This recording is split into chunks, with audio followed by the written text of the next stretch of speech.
Om Swastiastu. Sebelumnya kami ucapkan terima kasih kepada Ibu Dr. Kadek Arya Primadewi PM, SAG MPD, selaku dosen pengampu mata kuliah Moderasi Beragama. Di sini izinkan kami kelompok 1 untuk mempresentasikan video visualisasi keberagaman bangsa Indonesia yang telah kami tonton dan kami rangkum hingga menjadi sebuah PowerPoint. Untuk materi pertama akan saya serahkan ke teman saya, Ode. Untuk waktu, saya Indonesia merupakan negara kepulauan yang memiliki berbagai macam keberagaman. Keberagaman Indonesia merupakan kekayaan warisan budaya yang beragam yang terdiri dari berbagai suku, budaya, agama, dan golongan. Indonesia memiliki 300 kelompok etnis atau 1.340 suku bangsa. Keberagaman sendiri bisa disebut sebagai salah satu bentuk kekayaan dan keindahan yang dimiliki oleh bangsa Indonesia. Selain itu, keberagaman Indonesia adalah modal persatuan dan kesatuan bangsa. Keberagaman pada dasarnya dapat dipahami sebagai sebuah variasi yang memacu pada segala bentuk perbedaan. Alkulturasi budaya yang harmonis adalah modal sosial yang harus dijaga dan dikelola dengan baik. Baik, untuk materi selanjutnya akan dilanjutkan oleh rekan saya. Baik, di sini saya akan menjelaskan materi tentang Indonesia. Indonesia merupakan negara kepulauan yang memiliki keberagaman baik dari budaya, tradisi, ras, suku bangsa, kepercayaan, agama, bahasa, pakaian adat, lagu daerah, dan tarian daerah dengan ciri khasnya masing-masing yang sesuai dengan semboyan Bhinneka Tunggal Ika yang berarti berbeda tetapi tetap satu jua. Selain itu, Indonesia juga merupakan negara yang sangat kaya dari segi kebudayaan dan keindahan alam yang memungkinkan Indonesia tetap bersatu sebagai satu kesatuan.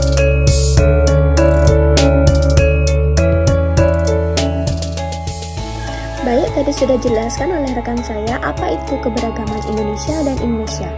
Materi selanjutnya akan saya lanjutkan. Indonesia merupakan negara yang memiliki berbagai agama dan tempat suci.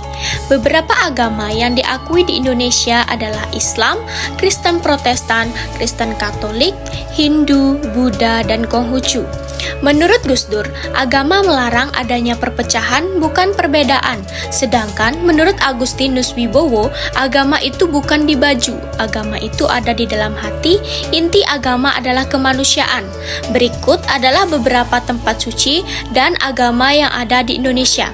Yang pertama ada agama Islam. Tempat suci agama Islam adalah masjid dan kitab sucinya adalah Al-Quran. Yang kedua ada Kristen Protestan. Tempat suci agama Kristen Protestan adalah gereja dan kitab sucinya adalah Injil atau Alkitab. Yang ketiga ada Kristen Katolik. Tempat suci agama Kristen Katolik adalah gereja dan kitab sucinya adalah Injil dan atau Alkitab. Yang keempat ada agama Hindu. Tempat suci agama Hindu adalah pura, kitab sucinya yakni Weda. Yang kelima ada Buddha. Tempat suci agama Buddha adalah wihara, kitab sucinya yakni Tripitaka. Dan yang keenam ada Konghucu. Tempat suci agama Konghucu adalah Klenteng, kitab sucinya adalah Sisuwujing. Baik, presentasi selanjutnya akan dilanjutkan oleh rekan saya.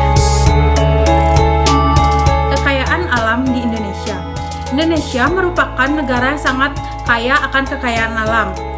Berikut adalah beberapa contoh kekayaan alam yang ada di Indonesia. Yang pertama, ada pantai.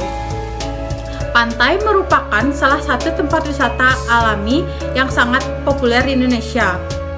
Terdapat banyak pantai yang populer di Indonesia, salah satunya Pantai Suluban yang berada di Bali.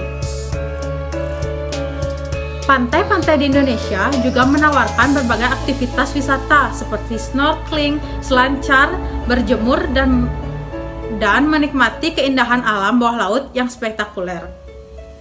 Dengan demikian, pantai adalah salah satu aset alam yang berharga bagi Indonesia dan menjadi daya tarik utama bagi wisatawan lokal maupun mancanegara. Yang kedua, ada gunung. Gunung merupakan salah satu keanekaragaman Indonesia. Gunung Bromo yang terletak di Jawa Timur merupakan salah satu gunung yang populer yang ada di Indonesia. Dan yang ketiga, ada hutan. Selain pantai dan gunung, ada hutan yang juga merupakan keanekaragaman di Indonesia. Contoh hutan yang terkenal di Indonesia adalah hutan pinus dan hutan mangrove. Yang keempat, ada sawah. Sawah juga merupakan keanekaragaman yang terdapat di Indonesia. Salah satu sawah yang terkenal adalah sawah Jatiluwih. Adalah salah satu warisan budaya dari UNESCO di Bali, Indonesia. Terletak di Kabupaten Tabanan, Jatiluwih adalah kawasan pertanian yang terkenal karena teras-teras sawahnya yang mengagumkan, yang dibangun secara tradisional oleh masyarakat lokal sejak berabad-abad yang lalu. Pemandangan sawah yang hijau dan indah ini merupakan contoh yang luar biasa dari praktik pertanian berkelanjutan dan harmoni antara manusia dan alam. Jatiluwih juga menawarkan pengalaman wisatawan yang menarik dengan jalur hiking, spot foto yang spektakuler, dan kesempatan untuk memahami kehidupan masyarakat lokal. Materi selanjutnya yaitu keberagaman suku dan bahasa di Indonesia. Suku bangsa merupakan golongan bangsa yang memiliki ciri tertentu seperti budaya, agama, bahasa, dan nilai-nilai.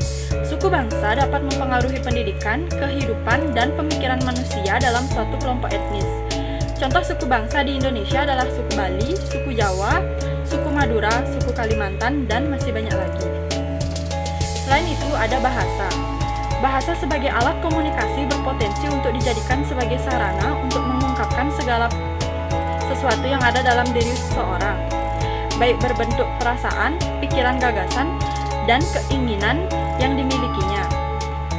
Bahasa juga mencerminkan karakter bangsa yang pada dasarnya merupakan simbol diri penuturnya.